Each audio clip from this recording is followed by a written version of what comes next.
মহান শহীদ দিবস ও আন্তর্জাতিক মাতৃভাষা দিবস উপলক্ষে ঢাকার কেন্দ্রীয় শহীদ মিনারে নেমেছে মানুষের ঢল। ২১ ফেব্রুয়ারির প্রথম প্রহরে রাষ্ট্রপতি ও প্রধানমন্ত্রীর শ্রদ্ধা নিবেদনের মধ্য দিয়ে শুরু হয় আনুষ্ঠানিকতা।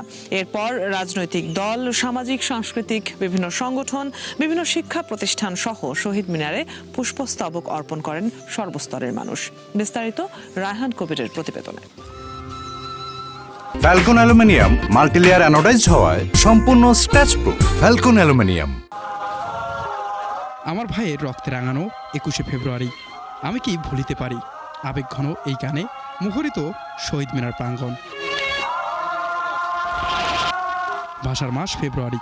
১৯৫২ সালের এই মাসেই মাতৃভাষা বাংলাকে রাষ্ট্রভাষার মর্যাদা দিতে জীবন উৎসর্গ করেন বাঙালির বীর সন্তানেরা।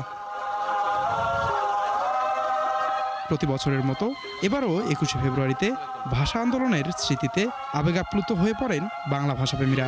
গভীর শ্রদ্ধায় স্মরণ করেন সালাম, রফিক, জব্বার বরকত সহ ভাষা শহীদদের আত্মত্যাগ। পাকিস্তানের উর্দু ভাষার বিরুদ্ধে বাঙালি জনতা জেগে উঠেছিল এবং আমি মনে করি এটাই আমাদের স্বাধীনতার প্রথম সোপান। রফিক, সালাম, বরকত তারা যে জীবন দিয়েছে, এই জিনিসটা আমাদের বাচ্চারা বা আমাদের তরুণ সমাজকে হয়তো তারা পুরো জানে না। এই ২১-এর মাধ্যমে সারা বিশ্বে বাংলাদেশ এবং বাঙালি জাতি হিসেবে বাংলাদেশিরা আমরা পরিচিত।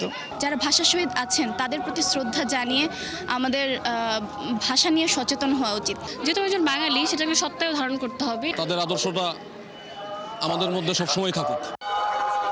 ভাষার প্রতি ভালোবাসা আর শহীদদের প্রতি শ্রদ্ধা জানাতে কেন্দ্রীয় শহীদ মিনারে ছুটে আসেন সর্বস্তরের মানুষ।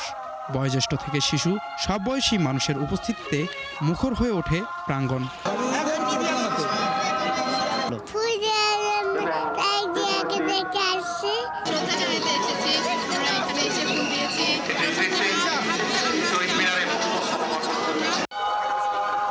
অনেকেই বলছেন, শহীদদের আত্মদানের মধ্য দিয়ে পাওয়া এই ভাষার মর্যাদা রক্ষা করা এখন সবার দায়িত্ব। নিজের ভাষার সাথে স্বকীয়তা না হারায় সেই দিকে আমাদের সতর্ক থাকা উচিত। রাষ্ট্রীয় পৃষ্ঠপোষকতায় যাতে আমাদের মাতৃভাষাকে রক্ষা করা হয়। ভাষা শহীদদের প্রতি প্রকৃত সম্মান হবে যখন আমরা একটা বৈষম্যবিহীন একটা গণতান্ত্রিক সাম্যবাদ ভিত্তিক সমাজ গড়ে তুলব। আমরা সাংস্কৃতিকভাবে কতটা শক্তিশালী, আমাদের ভাষা কতটা শক্তিশালী, সেই বার্তাটাই নিয়ে আসে ২১শে ফেব্রুয়ারি বা আন্তর্জাতিক মাতৃভাষা দিবস।